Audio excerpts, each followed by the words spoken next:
my Andrew is doing so well. He's managing a condo in New York City. I'm Thanksgiving at my husband Andrew's family home. Nicole proudly boasted about her son to the large gathering of relatives. Must be nice Andrew getting to have all the fun I see. He's not just having fun, he's working hard and living independently in New York City. Brace's dryads were cranestally, or another it's Thanksgiving or New Year's celebrations, whenever relatives gather. Nicole never misses an opportunity to flaunt Andrew's success in NYC. Brace seems to envy him, but Nicole always reassures her.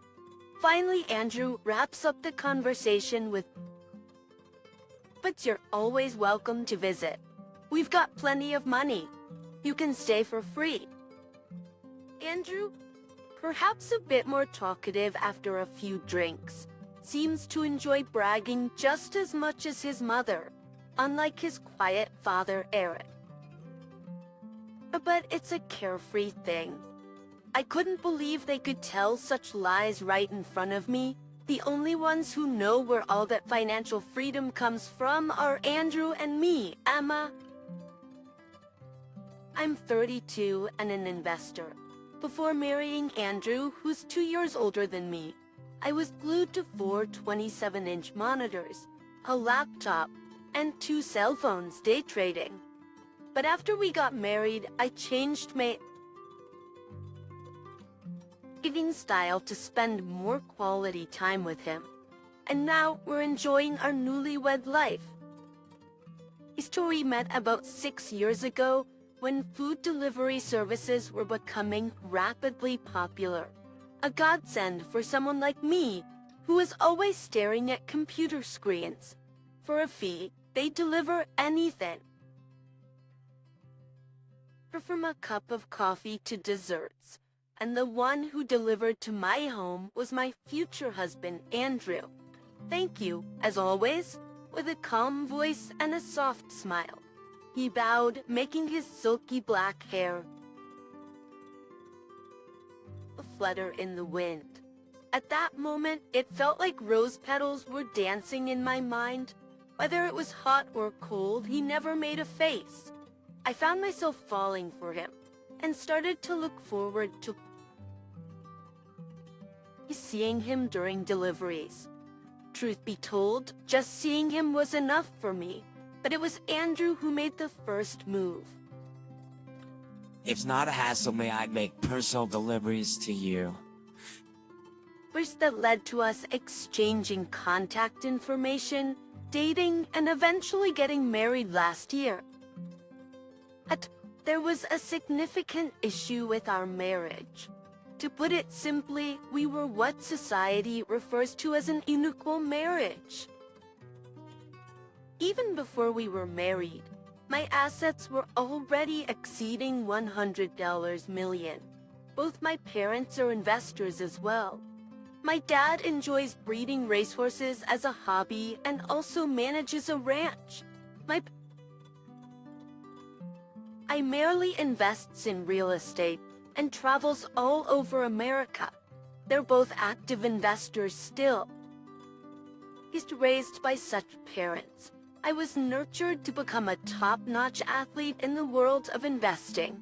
So Andrew had moved to the city after graduating from a local high school and dropped out of college.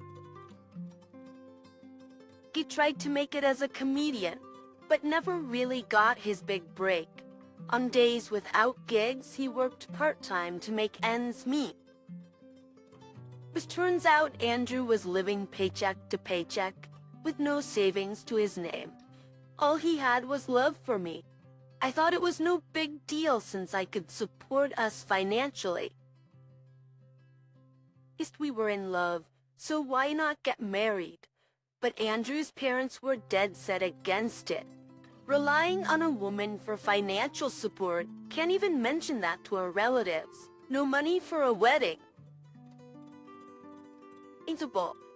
I'm seeing Andrew's hometown, the cultural norm was that men should be the providers and women were to assume a lesser role. Andrew, without a steady job and low income, was considered totally unsuitable as a ground man. So, to get their approval, I decided Andrew should quit comedy and find a stable job. What surprised me was how quickly he gave up on his dreams of comedy. He chose me over his dream, and that makes me incredibly happy. We quickly started planning our new life together. First, I sold my old high-rise apartment and bought a condo. Let's tell his parents that he bought this condo. Once it's bought, we wouldn't have to worry about rent. And since condos are cheaper than high-rise apartments, it wouldn't raise eyebrows if Andrew was said to have bought it. This way, we managed to show his parents that he was standing on his own feet. Let's tell your parents that you bought this condo.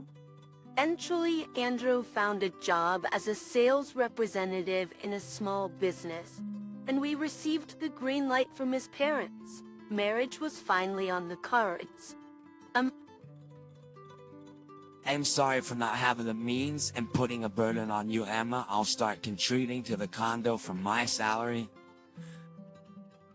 That's okay. This is for us. After all, let's be happy. Initially, Andrew did promise to contribute, but it never really happened. We ended up having completely separate finances right from the start of our marriage. Actually, as practicity, I didn't know how much he earned monthly, and he didn't know my earnings either. But he probably guessed I made more and felt no need to contribute. I could roughly estimate his salary, so I insisted on him chipping in. Aside from the money issues, our married life was pretty smooth, until that moment. Andrew helped me. Thus, on the intercom screen was Nicole, carrying large bags and sobbing, calling out for Andrew. Jolted awake at 6 in the morning, we rushed to the door still in our pajamas. What's going on so early in the morning? Eric's been terrible. As soon as she barged in, Nicole started telling us that she had a huge fight with her husband and got kicked out. She was tearfully asking Andrew to be on her side. What did you do this time? Andrew speaks gently to Nicole. I just spent a little money. That's all. Nicole looks up at her son in his 30s, trying to justify herself. Andrew sighs deeply. Please be home before I get back from work. He says coldly to Nicole. Andrew tells me you don't have to do anything for Nicole, and you don't even have to listen to her. Then he leaves. Stingy? Huh? Only $100. Nicole puts the money Andrew left into her purse, mumbling loud enough for me to hear, clearly disappointed by the amount.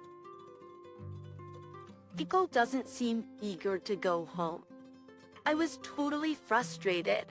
Even quiet Eric seems to have lost his temper this time. He apparently kicked Nicole out of the house. By the way, this isn't the first time Nicole has been wasteful. Just the other day, I heard Andrew talking on the phone with Eric, who had discovered that Nicole had taken money from his wallet. Can I stay here tonight? She probably planned to stay from the moment she arrived with that big bag. Come on. It's not a big deal if a mom stays over. Energetically starts cleaning. I had a bad feeling about this. In the evening, Andrew comes home to find a table full of food that Nicole has prepared. He brightens up immediately. Nicole knows exactly how to lift her son's spirits. but I'll do all the cleaning, laundry, and household chores. Please let me stay here. Esprit Nicole got an okay from Andrew for a limited time cohabitation without even consulting me. The only condition: do not enter my wife's room, as she works there during the day, Andrew warns Nicole. He told Nicole that I work from home to keep her from discovering that I might be earning more than him. Considering Nicole's careless attitude towards money, I decided to keep quiet about my job involving finances. At first, Nicole seemed considerate, saying, "Sorry to intrude on newlyweds," but on the second day of living with us, she started showing her true colors. "I cleaned, so give me some pocket money. I'm going grocery shopping, so give me money. I want to get the latest oven range to cook tasty meals for Andrew. Give me money." I was stressed out by Nicole's constant requests for money. Why ask me for money? Why not her own son? Oh, MILDs, am I? I ordered a new bag we could share, so can you take care of the payment? I'm not, As I was increasingly fed up with the Andrew family, they were beginning to feel like parasites. By now, thoughts of divorce were coming to mind. To be on the safe side, I had liquidated all assets and insurance policies in Andrew's name, since most of these were originally set up for Andrew's as a benefit when we got married. Canceling them went smoothly. 3 months after Nicole moved in, an incident happened. I was trading stocks during the day. A company's financial results had been announced, and they weren't good. I was about to minimize my losses by cutting them when the power suddenly went out. The computer screen went blank, and for a moment I was completely disoriented. Rushing to check my securities account on my cell phone, I found it already deep in the red. I let out an involuntary scream. Is hearing me? Nicole walked into my room and casually said, "Sorry about that. I was using the oven, boiling water, and vacuuming while watching TV, and I guess I tripped the breaker. Can you reset it?" Now, Nicole wasn't aware that I was day trading, but my patience had reached its limit. When Andrew came home, I told him I wanted Nicole out. "I can't take it anymore. I'm stressed out trading stocks." And she's vacuuming, singing, and today she even caused a power outage. What are you going to do about this? I showed Andrew the screen displaying my substantial losses. Wait, is that $80,000? Yes, but it's a negative $80,000. Your mom's little stunt today did this. I'm done. She needs to go. "You're the one who needs to leave." Speaking, I was stunned as Nicole continued. "Non-working parasites are a real nuisance. Get out of this house." Well, it's too early. I was hoping to get her to buy more expensive stuff. To be honest, I wanted to take advantage of her a bit longer. I was astonished to learn Andrew had such a perspective on me. The truth is, Andrew doesn't know what real wealth is like. The truth is, Andrew doesn't understand what real wealth is like. Many people misunderstand. The wealthier people are, the more frugal they live. They may seem extravagant, but they're not. Even if they move a lot of money around, they'll think twice about spending a single dollar or even a penny. Except they even accumulate points and use vouchers. The truly wealthy may have money, but they don't waste it. I hesitantly asked Andrew, "So, did you marry me for love or just for my money?" Andrew replied, let's get this straight. I didn't marry you. I did you a favor. Used to deliver food only to high-rise apartments where the wealthy lived. Aiming for marrying in the money, Emma was generous with her tips, so I thought I'd be happy with her, but boy, was I wrong. I felt like I got scammed. If you're so clueless, it's frustrating. Normally, when a wife is harassed by someone like me, she'd go back to her parents. But you don't even recognize it as harassment? Get a clue and get out of this condo. Nicole seemed to inflate with her own self-importance, breathing heavily with excitement. I'm trying to maintain my composure. I said, you do realize this condo isn't under Andrew's name, right? I also added, also you've been calling me a parasite, but I'm actually a successful investor, making over $200,000 in annual dividends. This statement seemed to bewilder not just Nicole, but also Andrew. Andrew blurted out, so I thought this condo was mine. And you said you let me take credit for buying it. And what's this annual dividend stuff? Never heard of it. If you're so rich, why are we living like paupers? I was sounded. I had spoken to my in-laws about our marriage, all while Andrew had illusions about owning things we hadn't even signed contracts for or spent money on. Can you believe people like that actually exist? Left with no choice, I politely informed them about our condo lease agreement. I then handed Andrew the divorce papers and said, so we're on the same page about divorcing, right? Reluctantly letting go of his condo ambitions, Andrew grinned and said, okay, let's divvy up the property. I had to set him straight and told him that wasn't going to happen. I had to set him straight and told him that wasn't going to happen.